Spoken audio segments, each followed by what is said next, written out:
2009년 11월 9일 미국 플로리다에서 무려 3천만 달러 복권에 당첨된 너무너무 부러운 당첨자 아브라함이 돌연 자신이 살고 있던 레이클랜드에서 7개월 동안 실종되는 사건이 발생합니다.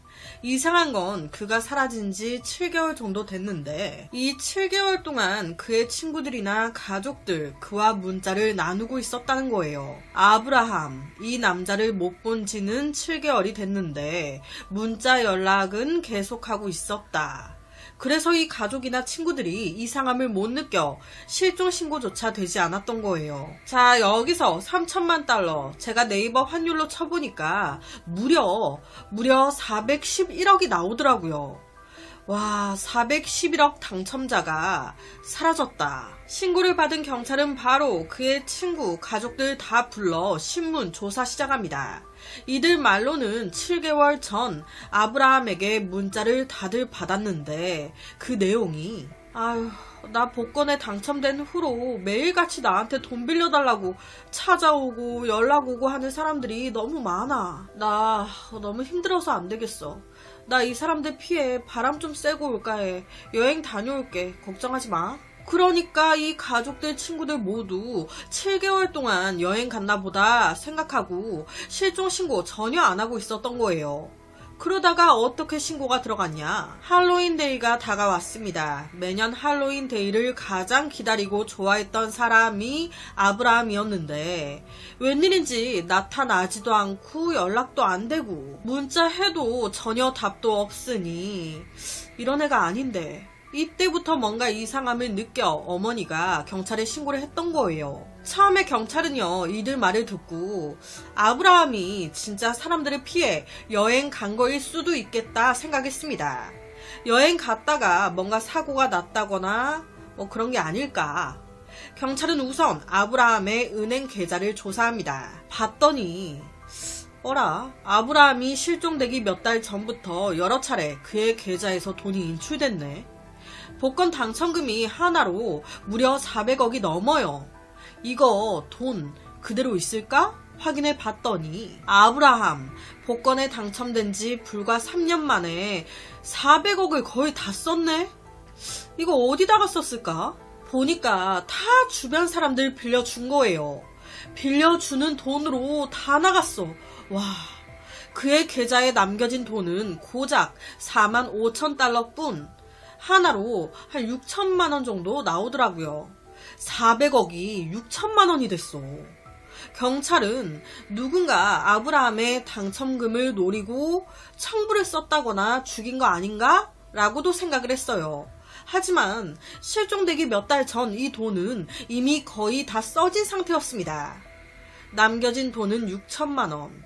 이 돈 때문에 아브라함을 어떻게 했다라고 하기에는 뭔가 좀 찜찜했어요. 그렇다면 아브라함은 어디로 사라져버린 걸까? 경찰이 혼란스러울 때쯤 크리스마스 이브에 갑자기 실종 상태인 아브라함이 자기 어머니에게 전화를 걸어옵니다. 에?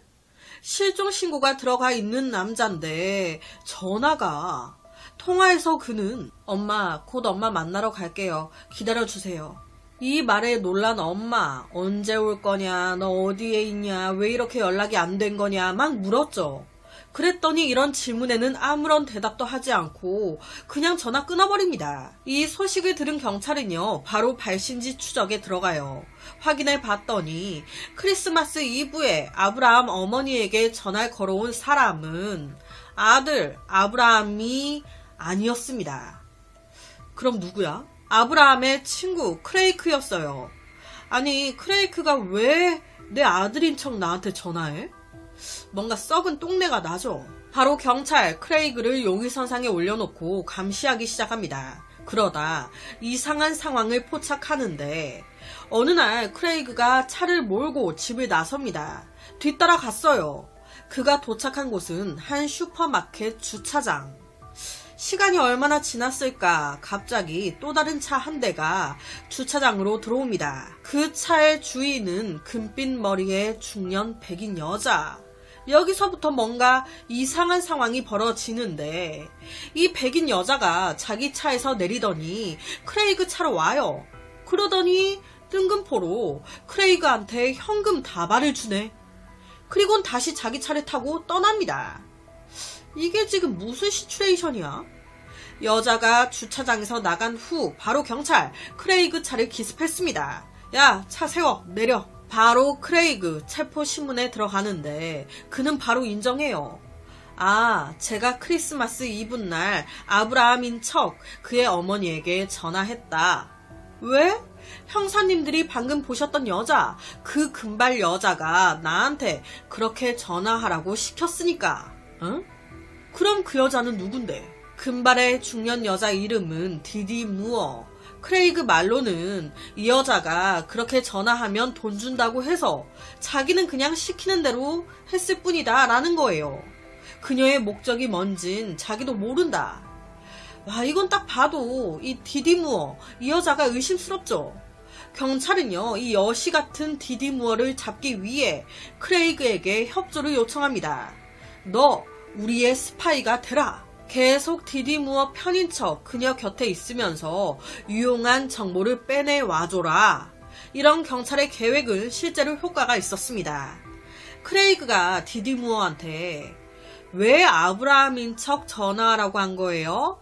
아브라함 어디 있는지 알아요? 살살 구슬리면서 쓱 물어보니 아, 아브라함 우리 집 마당에 묻혀있어. 자, 여기서 좀 이상하기도 하죠. 디디 무어 입장에서는 크레이그 오랫동안 친했던 사이도 아니고 자기 집 앞마당에 묻혀있다는 아브라함의 친구가 크레이그예요. 그럼 그가 살살 구슬리며 물어보니 이렇게 다 말한다. 이 여자 여시, 불여시거든요.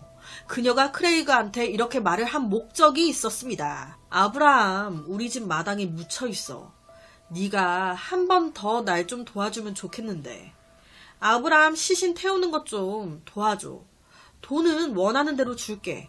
어때? 하지만 이를 어쩌나 이미 크레이그는 경찰 편인데. 바로 이 사실을 알아낸 경찰 디디 무어까지 체포에 성공합니다.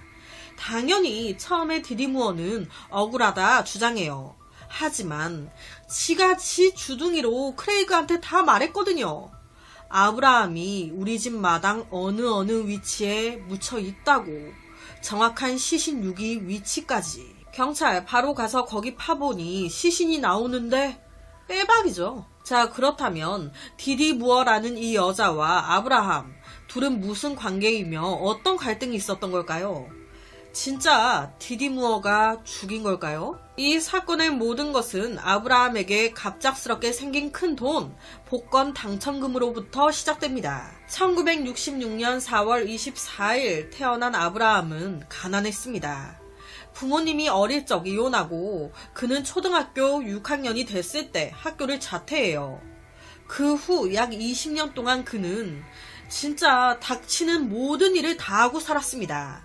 설거지부터 쓰레기 수거, 화물차 운전 등등등. 그러다 2001년이 됐을 때 한 여자를 만나 결혼을 하게 되고 둘 사이에 아들까지 하나 낳게 돼요. 그런데 결혼 생활은 그닥 행복하지 못했습니다. 이혼해요.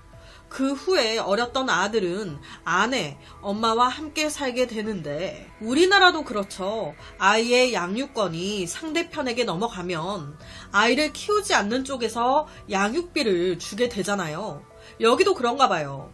현지법에 따라 아브라함이 아들, 아내에게 매달 양육비를 지불하게 된 거예요. 하지만 이 아브라함, 경제적인 상황이 좋지 못했거든요. 매달 양육비를 줄 돈이 없어. 하지만 어떡해요. 아이에게 써지는 돈인데. 급한 대로 그는 돈을 빌려 양육비를 주게 됩니다. 부채, 빚이 생긴 거죠. 마음이 갑갑하고 답답해질 때마다 그는 집 근처의 한 호숫가를 자주 찾아 걷곤 했습니다. 그러면서 상상했어요. 와, 이런 멋진 호숫가에 멋진 내 큰 집 하나 있으면 정말 좋겠다.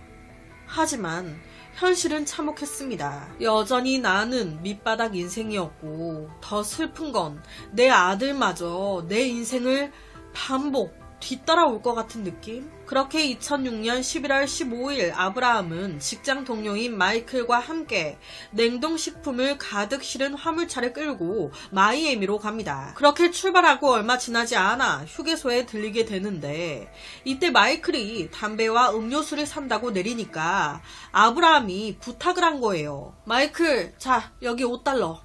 그 슈퍼에 간 김에 $2짜리 복권 2개만 좀 사다 줘요.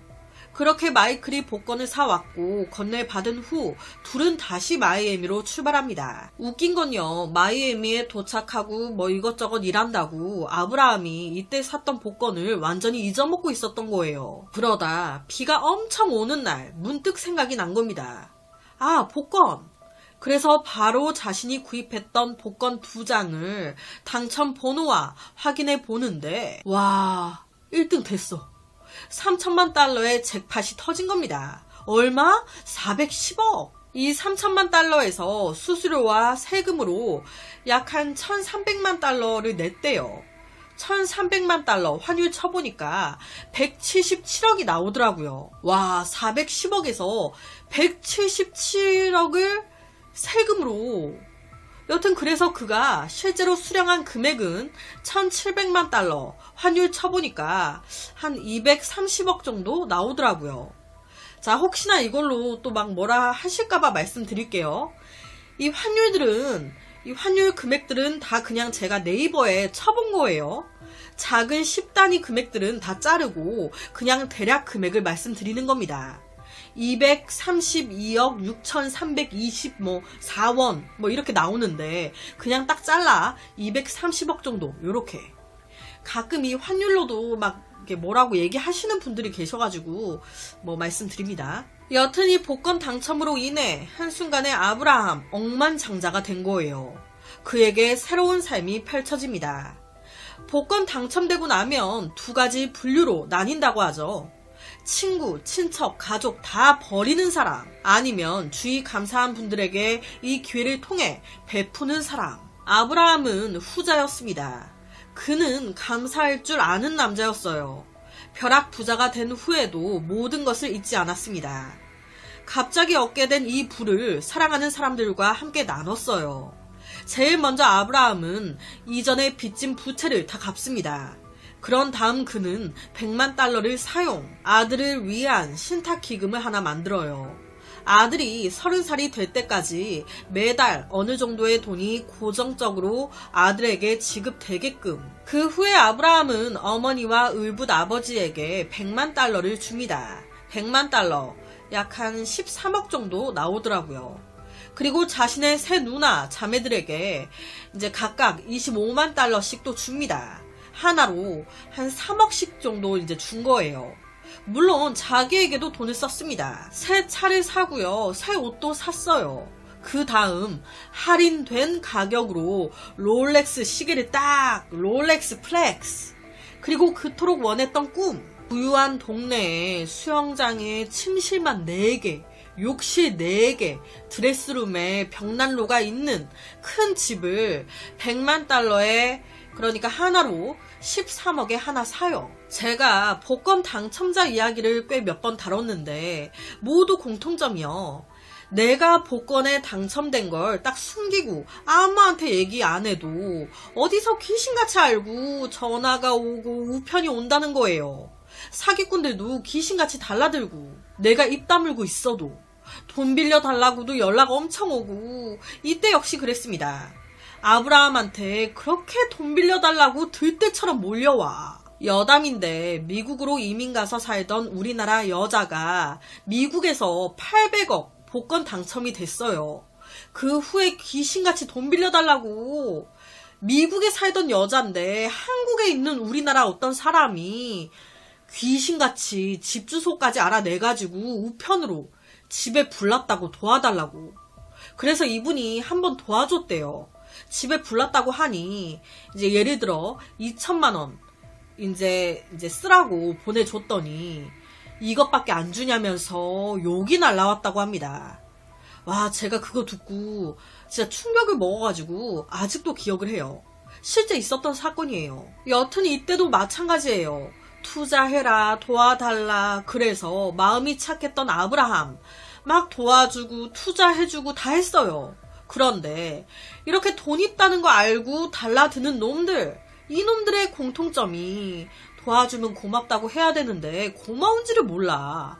아프다고 해서 병원비 보태라고 줬더니 입 딱 씻고 오히려 진짜 왜 이것밖에 안 도와주냐면서 오히려 막 큰 소리를 내고 돈을 구걸하며 찾아온 사람들이 뭐 이렇게 배은망덕해? 싸가지가 없어. 돈 갚겠다는 사람 한 명도 없었습니다. 가족들조차도 아브라함 너 왜 우리는 더 안 도와주고 남들만 도와줘? 남들 도와줄 돈 우리한테나 더 줘.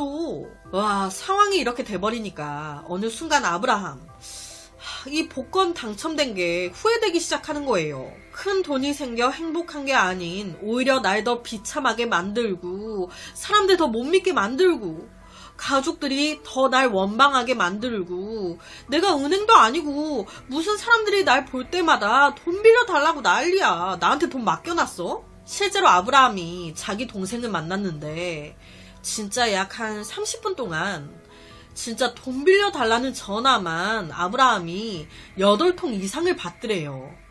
점점 지쳐가기 시작한 아브라함은요. 현실 회피라고 할까요? 하도 돈 빌려달라고 하니까 그거 꼴보기 싫어서 밤에 가끔씩 혼자 산책하러 나갈 뿐 내내 잠을 자기 시작합니다.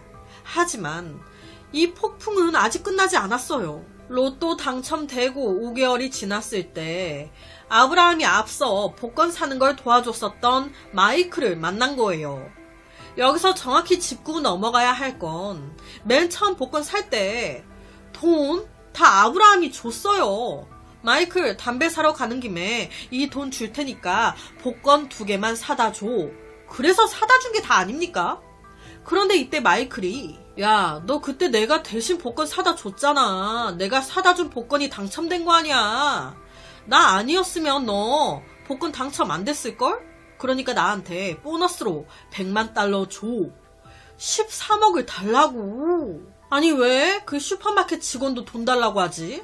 그 슈퍼마켓 직원도 마이클이 복권 사겠다며 돈 주니까 마이클한테 또 그 복권을 건넨 거 아닙니까? 줄줄이 엮어 들어가서 왜 그 복권 만든 공장 직원도 돈 달라고 하지? 왜? 내가 만든 복권이 당첨된 거 아니냐면서 그러니까 나한테도 13억 달라고 하지 왜? 당연히 말도 안 되는 이런 개소리에 아브라함 거절했습니다. 네가 돈까지 대신 내줬으면 그렇게 해서 사다 줬으면 몰라. 13억을 달라고? 아, 그건 아니지. 그랬더니 마이클 갑자기 막 아브라함한테 쌍욕을 막 퍼붓더니 소송을 걸어버립니다. 와, 그 당첨된 복권 자기 거라고. 아브라함이 내 복권을 훔쳐갔다고. 와, 면상이 두꺼워요. 돈이 무섭죠? 다행히도 이 재판은 아브라함은 복권을 훔치지 않았다로 1시간 만에 끝나요. 그런데 진실이 밝혀졌다 한들 이 지금 상황 자체가 너무 피곤하고 힘들잖아요. 그런데 이게 끝이 아닙니다. 더 큰 재앙이 시작돼요. 때는 2008년 아브라함이 복권에 당첨된 지 2년이 지났을 때 이때 등장합니다. 누가? 디디 무어라는 간호조무사가 우연히 한 부동산에 들어갔다가 그 부동산 중개업자가 아유, 여기 앞집에 아브라함 남자 얘기 들었어? 몇 년 전에 복권에 당첨돼서 뭐 한 400억 넘게 벌었나봐. 그런데 큰 돈이 생기니까 주위에서 난린가봐.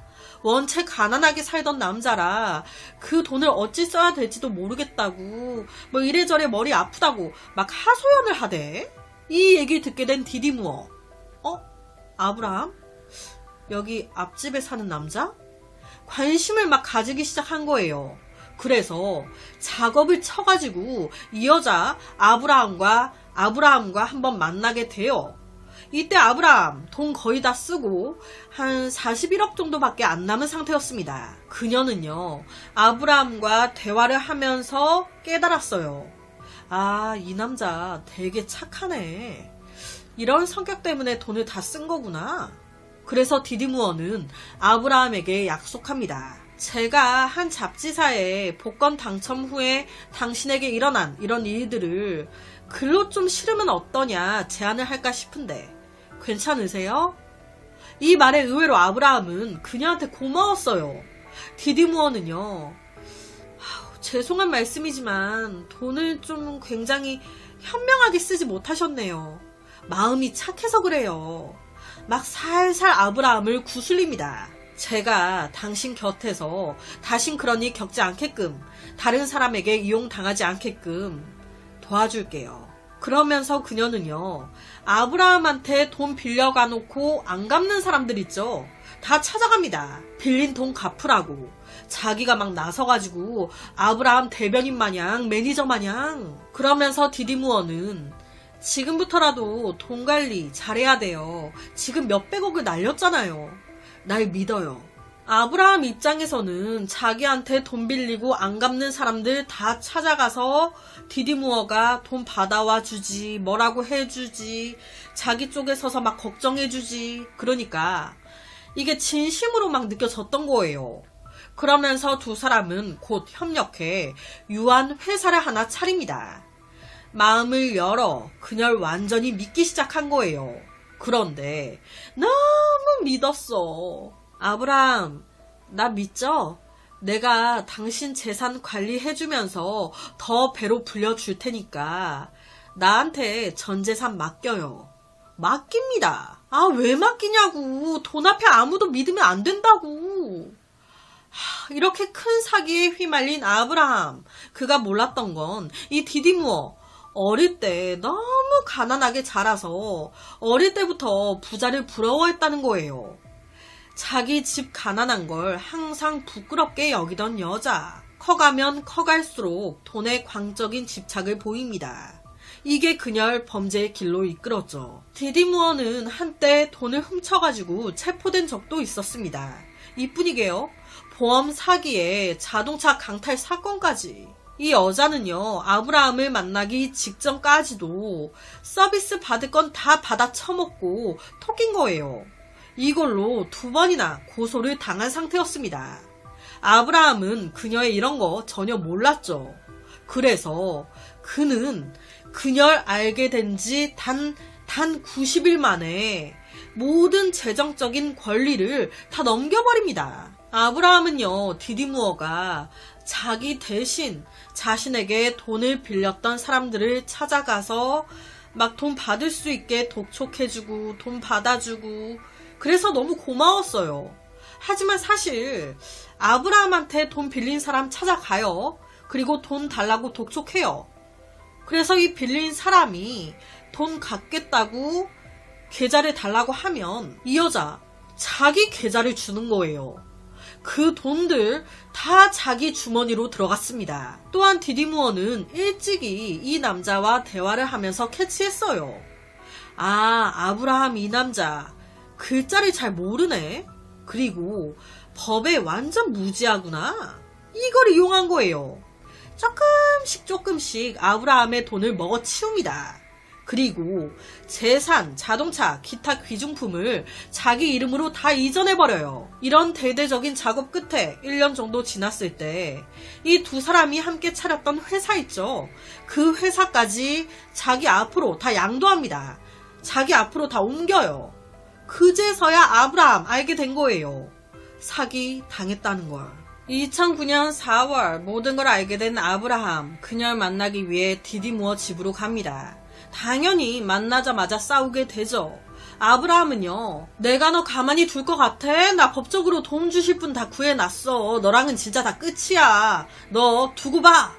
막 이렇게 선전포고를 해버리니 갑자기 디디무어 권총을 그렇게 쏴버린 거예요.